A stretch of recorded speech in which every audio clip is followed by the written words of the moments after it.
All right, so welcome everyone. Hi, and thanks for coming to ALASC's Spring 2025 Poetry Open Mic Night in celebration of National Poetry Month, which is this month, April. So this is our second time holding the event, my second time hosting it, and I'm really excited to create a little bit of creative community for us to share in tonight. That was why I started the event last year, and I thought it was really fun. So I'm glad that we had some people show up to read and people show up to listen to poetry again tonight. And I hope you have a good time and enjoy the work that our speakers are going to share with us tonight. My name is Kat, and I'm the current chair of ALASC. And let me go ahead and talk about how our event tonight is structured. So for the first half, we're going to have a speaker lineup of individuals who have already signed up to read their work in advance. And then during the second half, that'll be the actual poetry open mic. So if you're in the audience and you want to share a poem and you didn't sign up to read already, you can step up and share any work that you have during that portion of the event. And if you're just here to listen tonight, that's totally fine too. So we're happy to have you here, whether you're a presenter or just a participant. So for our speaker lineup tonight, these are the folks that we have speaking. First up is going to be Sarina. So let me read Sarina's bio for you, and then I will turn things over to her. So Sarina Okrzesik is a writer and aspiring librarian based in Chicagoland. She graduated from Elmhurst University, earning a Bachelor of Arts in English, and is currently in her first semester in SJSU's MLIS program. She writes poetry, short fiction, and nonfiction. Her work has been featured in publications such as JMWW, Euphony Journal, and The Helix. Sarina aims to haunt readers with pieces that capture disorienting sensations and delve into taboo topics. And let me turn things over to Sarina. Although I just realized that I forgot to put the link to our poems in the chat. So let me do that real quick so everyone has access to them. So I won't be sharing the poems on screen during the event, but I just put the link in the chat. We have the poems in that document there. So if it helps you to see the poems visually while our speakers are reading them, you can go ahead and go into that document to see them. All right. And let me.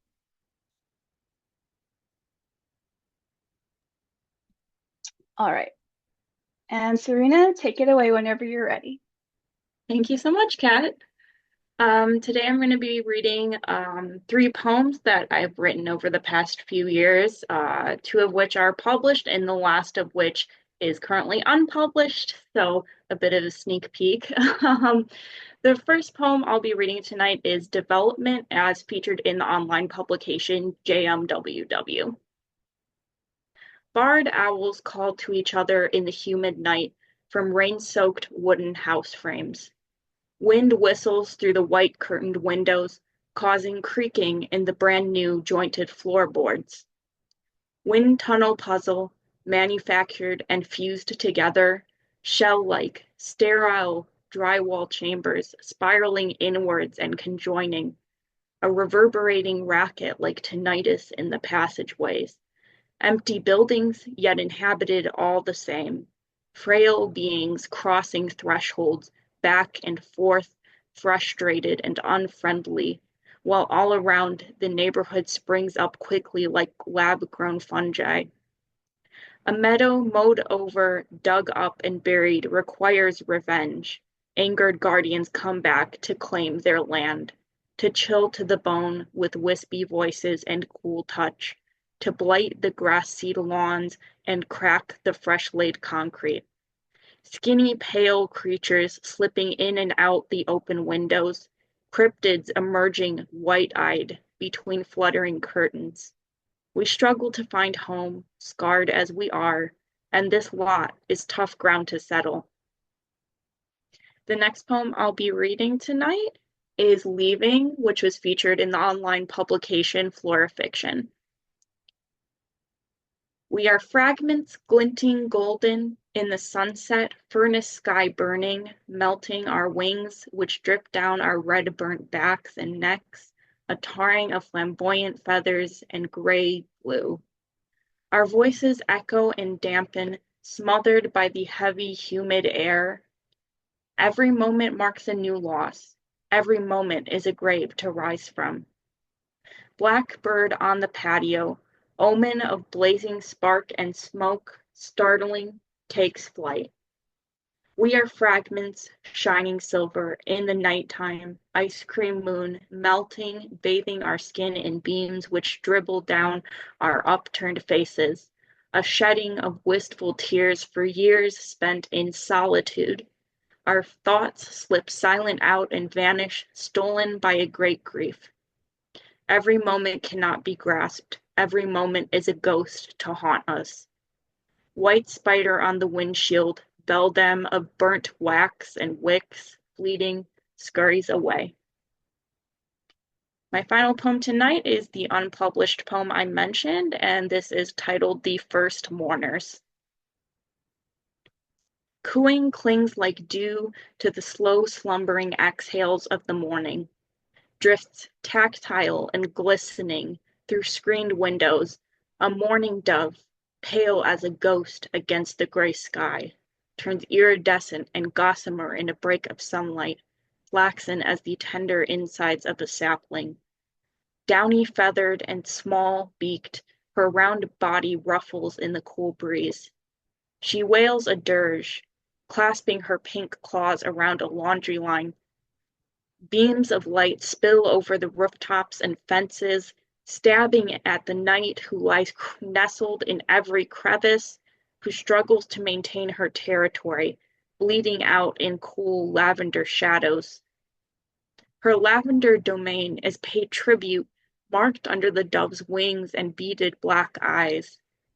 This mourning dove does her work well, staying the course at night's side to perform final rites, spreading a melancholic hymn across the moist world, which gradually awakes from its repose, to pause between the dusk and dawn and mourn the imminent death of the night, who was so bold and bright, star-speckled and fresh, a mother to many swirling fantasies, now a lavender-leaking form laid to rest. Gentle and willing in her exhaustion, the night succumbs at last. Sandhill cranes pick up the dove's wail, strolling through the front yard, a peculiar, long-legged funeral procession, casting even longer shadows against the yellow grass. Thank you. Thank you so much for that, Sarina. Okay, so our next reader is going to be Kevin Shlosberg.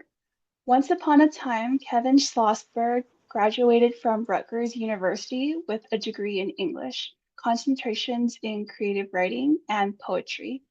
He got serious about it for a while and was published here and there, but likely nowhere you've ever heard of. More recently, he's gone the self-publishing route.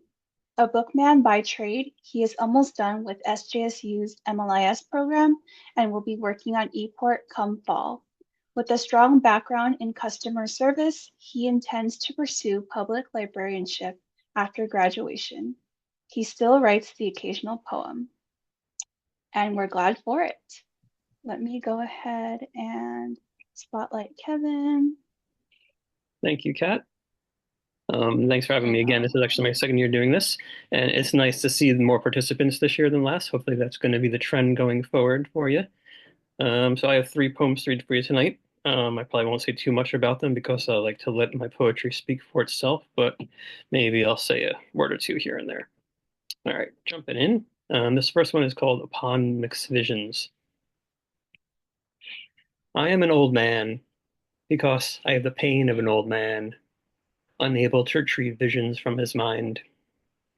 Crowds first applaud in standing ovations, because clarity will soon be spoken. We turn to the top of a wilderness hill. Sunlight pours in heat droves of yellow through the upper tree Oregon branches onto sparkling blades. I get down on my knees in the tall, deep woods grass. I want to clutch the earth and bathe in the holiness of its soil, but I cannot withdraw this vision from my mind, and my knees are not in that forest. The crowd advances, clawing at my hair because it is the graying hair of a liar.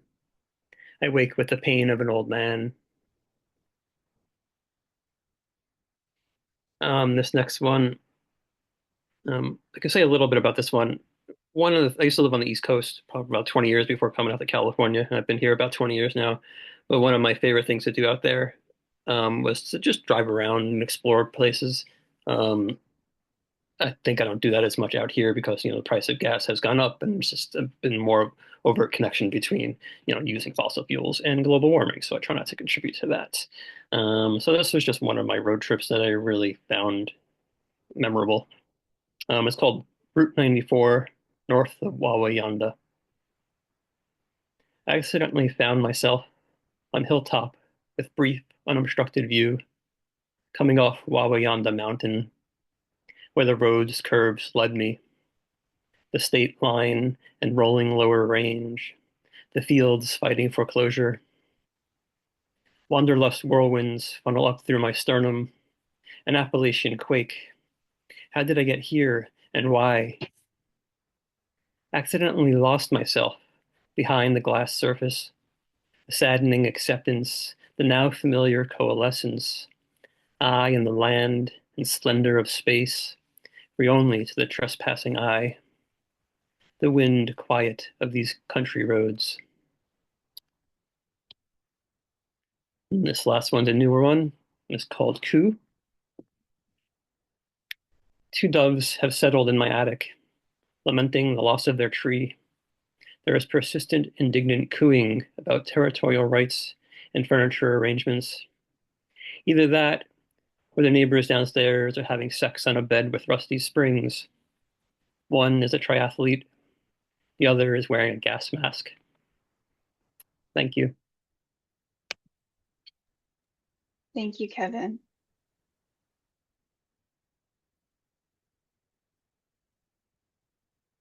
All right, our next reader is going to be Carly Gutierrez.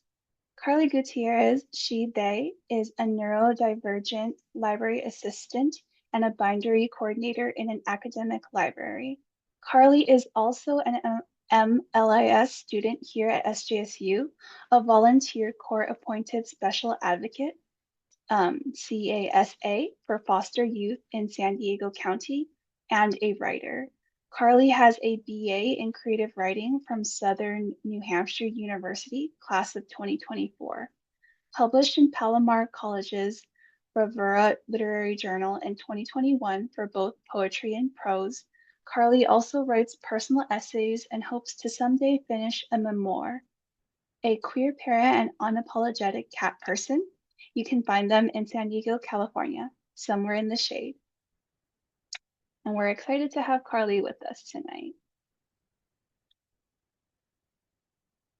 All right, Carly, whenever you're ready. Hi, everyone. The first poem I'm going to read is the one that was published in Bravura, which is Palomar College's literary journal. The other three, I'm doing 4 total, are not published. And I think that's really all I have to say about them, so I'll just get started. I cannot write a poem with a cat on my lap.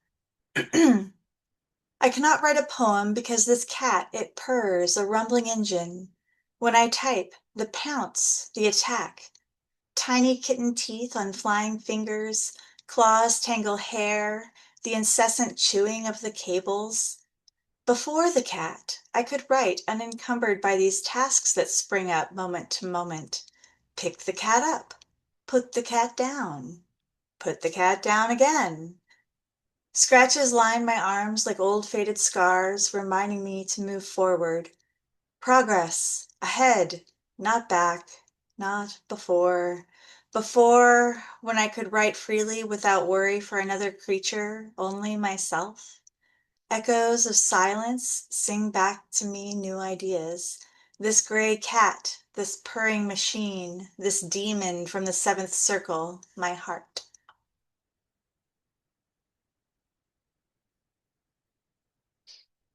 Aunt Flo. Her first name was Mary, but everyone called her Flo, after her middle name, Florine. Flo, Nellie, and John grew up in Louisiana, farming potatoes to eat and live. Their mother made their clothes. On Sundays, they went to church. That white clapboard church with no air conditioning, but lots of singing. John joined the Marines to learn to read, while Nellie and Flo had kids. But Flo didn't get married. She wound up in a trailer. She used crutches because of the polio she had as a child. Flo's daughter had no father, for he was married to another woman. They called her a whore and shunned her. But on those hot summer days, we would sit in the shade and read her romance novels. Flo taught me about love, but she also taught me about the church and how they turn on you when you do not fit the mold. Nobody's home. Cans of Coca-Cola line the bar, the tables, the vanity, half drunk. Mold and fruit flies and unopened boxes shipped from faraway places, purchased from QVC and HSN, on sale, today only. The TV blaring incessantly, the window open. The telephone is ringing, but she cannot hear it, for her eyes and ears, her being, is sucked into the light, the glow, the ever-present display before her.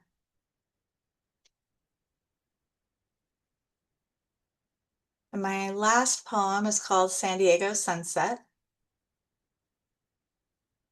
Arching back, feet to the sky, concrete lion silently frolics. Flamingo pink and fluff and feather, black and white beaks and the occasional squawk, a million iridescent eyes, the enticing flaunt of it all. Whoop! Cacophony of screeches, hollers, chirp, chirp, chirps, a bellow, a roar. Golden tendrils highlight dust particles drifting through the air like fancy fairies. Shadows silently stalking as the sun sinks. Festive lights flicker as a gymnast twists and sails high in the sky. The parade, the grand finale, exit lights. Thank you. Thank you so much for sharing that with us, Carly. All right, and our fourth reader is Maya. Maya Kini is a goldsmith, poet, and mother of two who lives in San Francisco. Her poems have appeared in Bellevue Literary Review, Wildfire, River Heron Review, Metalsmith, and Current Obsession. This is her second semester in the MLIS program. And we are so excited to hear from Maya tonight. Let me turn things over to her. Thanks, Kat. Hi, everyone. The first poem I am reading tonight is called Practice, and it is written in couplets, and that's what I'll say about this poem. I cannot rub my father's feet like my mother can, my sister's, his Tibetan caregiver, who is strong from rice and chili, who turns my father gently, as if he were a fine parchment, an old map, and also confidently, his motions practiced. He is familiar with this body, its bruises, its ports, its milky blue eye, its luminous brown skin, its voice that calls out for a sip of water, its hands that are curling up like ferns, winding backwards from openness into fiddlehead coils, the tight wrappings of embryos, until the lines of his palms are blanketed by the long, slender fingers that once held scalpels and sutures, that once opened and closed bodies, that once saved eyes by plucking metal shards out of the vitreous body. A fine glazier he was, my father. I place lambskin between palm and thumbnail so that he will not cut himself, His nails grow so fast I can barely keep up with the trimming. His legs move and dance. They are restless from the memory of movement, and the toes are curling over one another with nails thick and yellow and flesh a deep necrotic purple. My father's feet, a pair of great horned owls with ankles so very thin, if he could stand, this would be the cleaving point where the scaffolding would fail and the body would break. His feet need rubbing to move the blood from trunk to tips of blackened toes. It's an urgent request that someone rub these feet he no longer feels, feet that carried him as he carried me, rarely, but still once he was stronger. He could shepherd his own blood.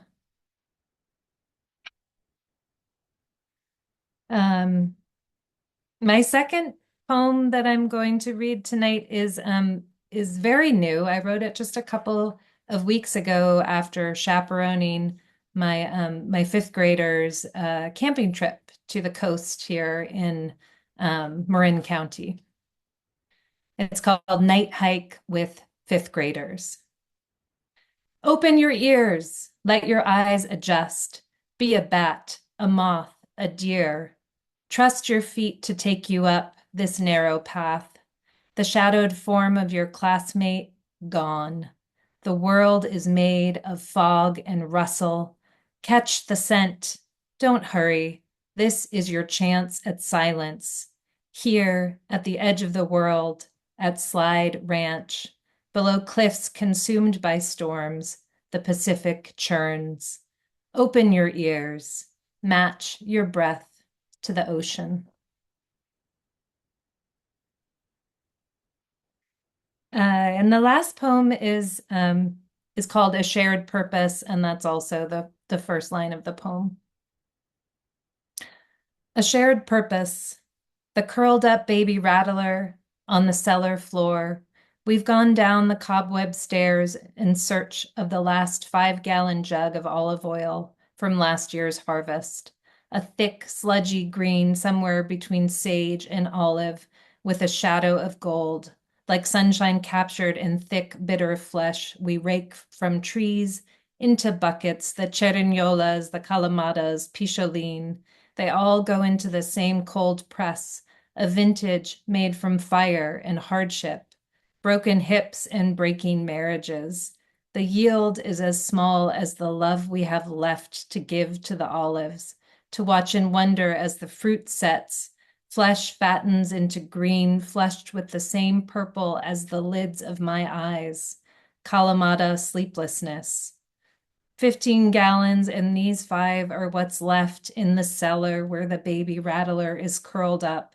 He is the only native Californian here. My sister and I are far from home, but growing olives is in our long ago blood.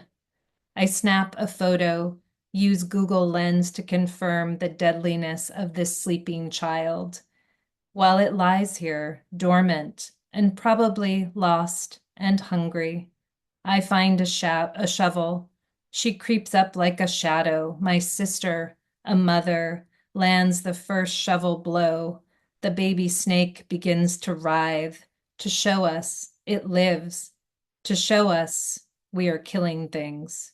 We are killing things. Thank you, everyone. Thank you so much, Maya.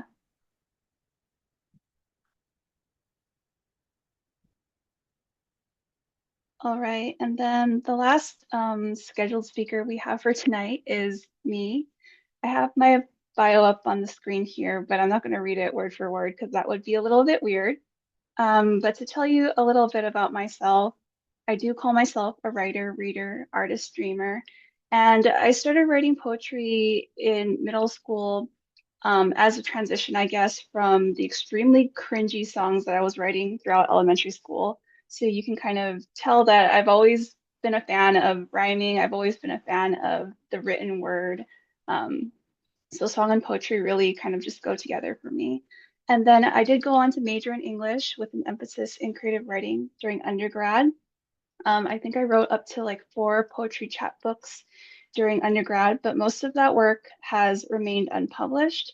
And that's because I did have some negative publication experiences. So a lot of the time now I do prefer to prioritize the aspect of performance or just performing my poetry to other people over the aspect of publication. And through my work tonight, I hope to build an emotional connection to my audience, and I hope you feel something from the poems that I read.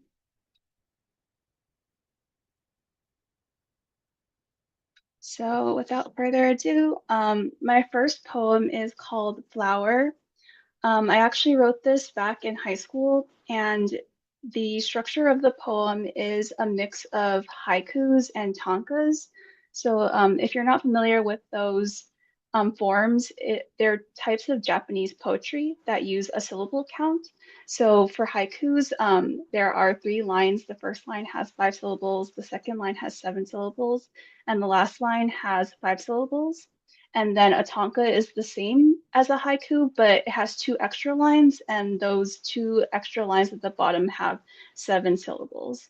So I like to play around a lot throughout my poetic career with poems that mix and match haikus and tankas into a longer form poem. So this is one of the earliest ones I've written. Flower. I often wish I were a flower so I could photosynthesize.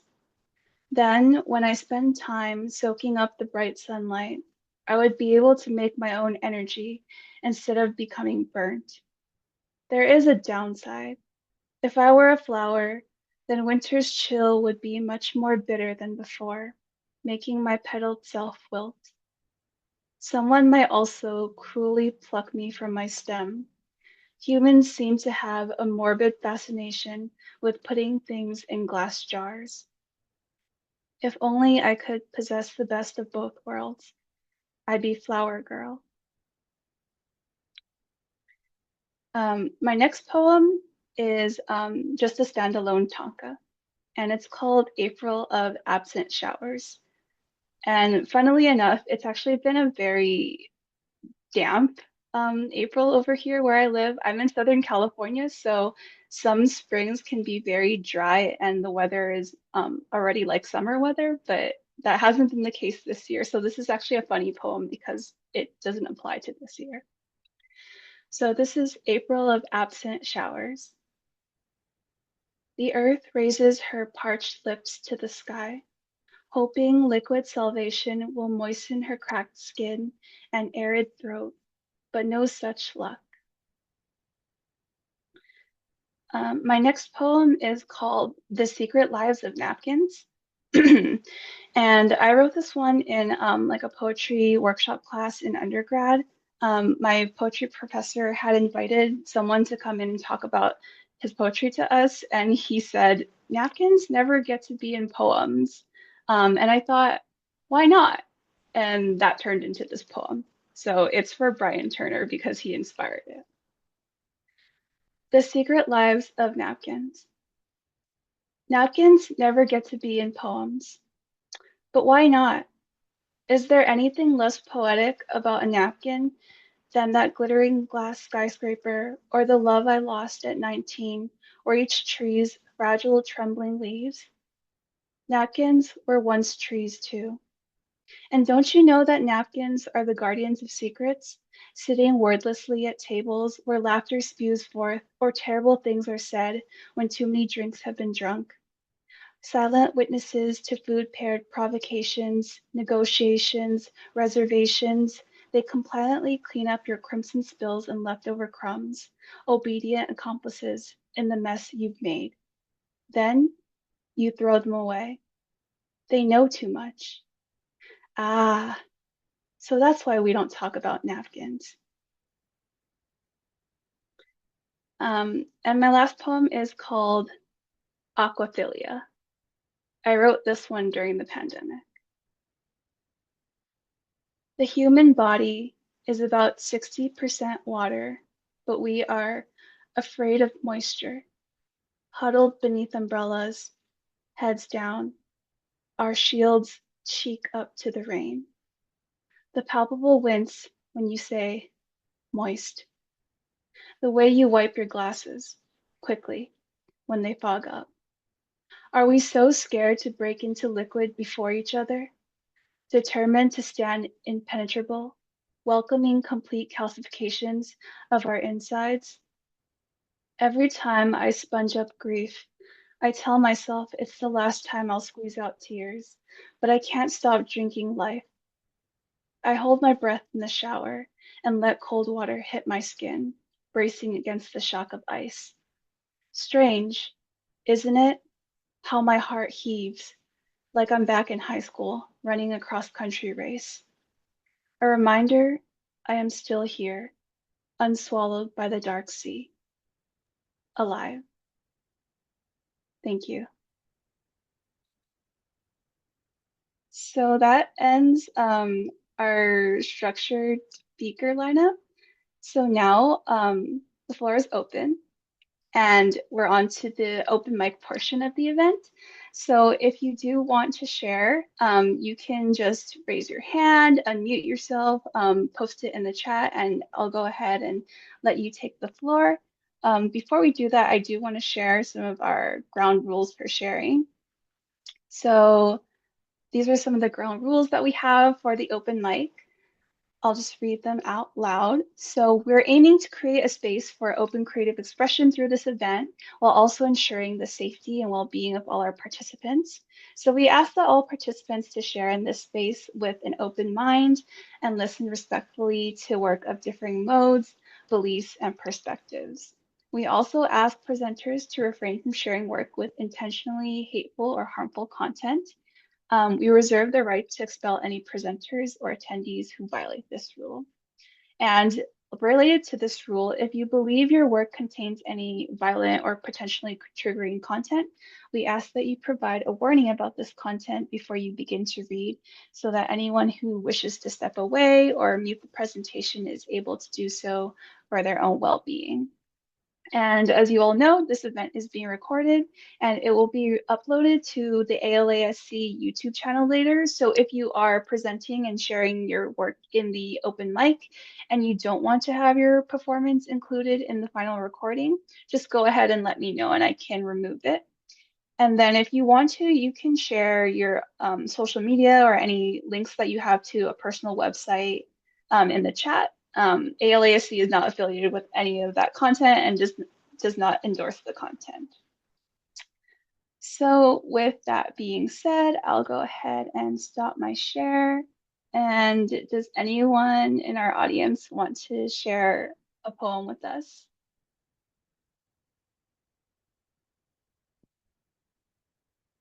I'm loving all the positive energy in the chat.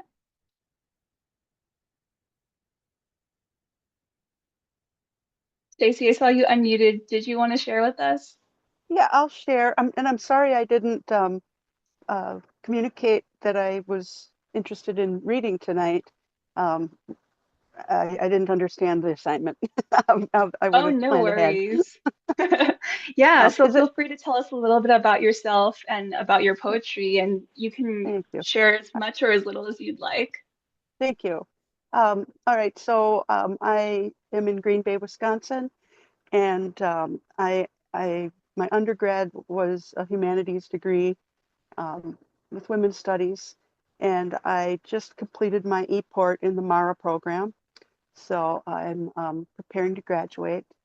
And the poetry that I'm going to read tonight, I have, if it's okay to read two medium length, and then I have some surrounding haiku that kind of set the stage. Is that okay to read them? Yes, of course. Okay, I didn't know if one was the limit or not. And these are from, this is from a manuscript that I'm putting together that is called Whale Songs for Brutus. And I think the content will speak for itself. The Reverend.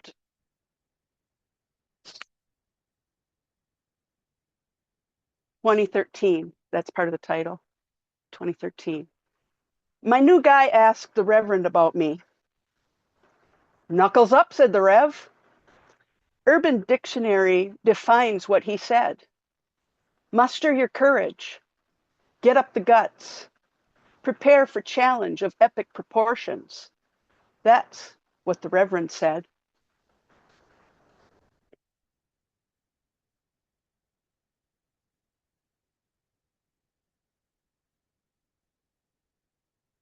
And this one is called 52 Hertz, or The World's Loneliest Whale. Ocean-like and vast. That's a subtitle. My man identifies with the whale. For a time, he transposed letters of his surname from W-A-H to W-H-A, from wa to way, reflecting that state. Brutus was a bitty bull when he first heard the baleen drawl, raised his voice and formed a band. Everybody loved his wah-wah wailin' whale calls. And Brutus played the part like all the beach-bound whales do, laying tracks in the FLA sun, shooting shots, shooty horseshoes, cock-a-toodle-too. Young bull shoulders blows to the hole, keeps on chugging. Old bull caught in the shallows, thirsting after life and breath. Brutus doesn't sing much anymore. My friend's kid said he seems like just a shell of a man. Later on, he stuck with W-A-H, but only in pen. Enunciated, he remains a gargantuan, elegant sea beast, spanning the globe via the jet stream set.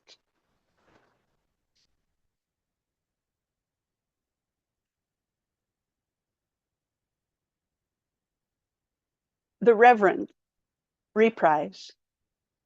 I asked the Rev, what you think of that guy?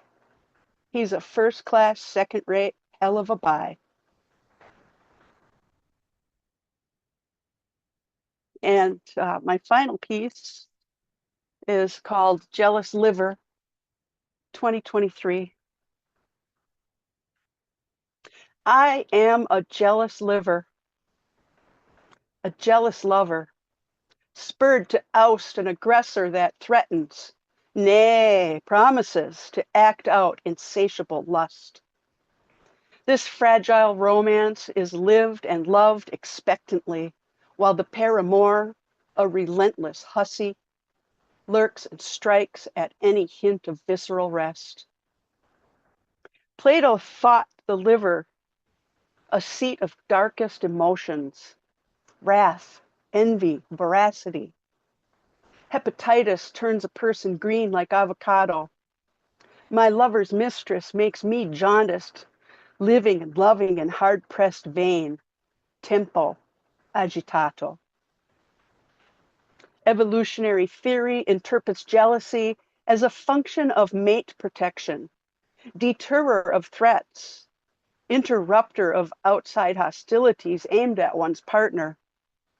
I live and love as guardian, a heckler and monkey wrench to the avowed ambitions of an insatiable tart, who, more faithful than I, mesmerizes without fail, delivers pleasures despite infirmity, never questions the devotion of her mark, nor doubts her capacity to enchant.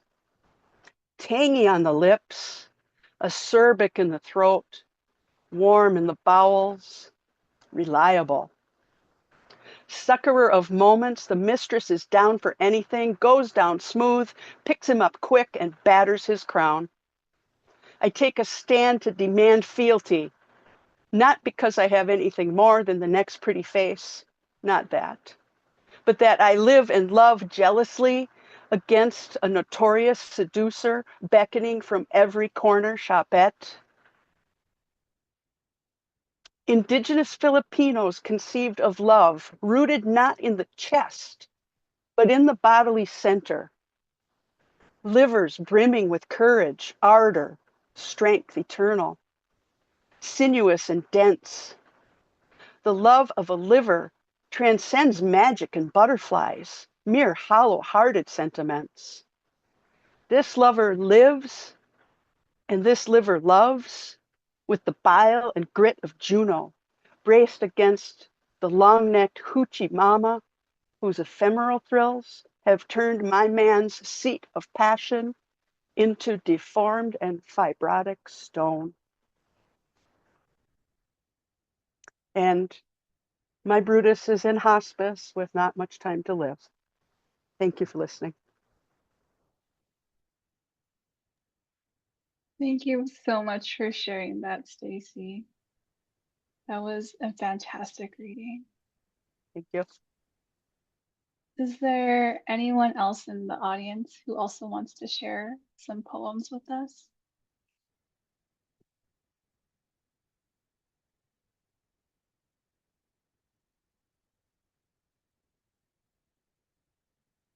All right, if not, we do have about 15 minutes left for the time I had allotted for this event, but we can wrap it up if no one else wants to go.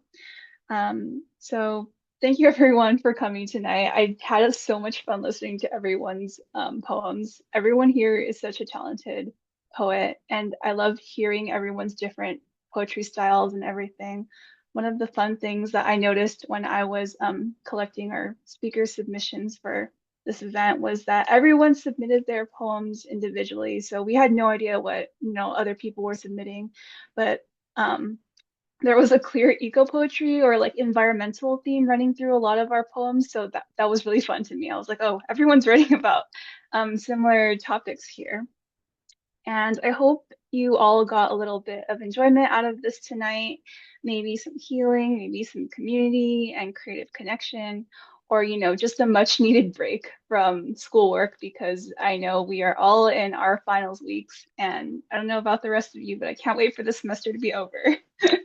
So good luck with the rest of the semester, everyone, and thank you for coming out tonight. I will be trying to organize this event one more time next spring before I graduate myself. So if you're still around then, keep an eye out and you can come and read at this event again.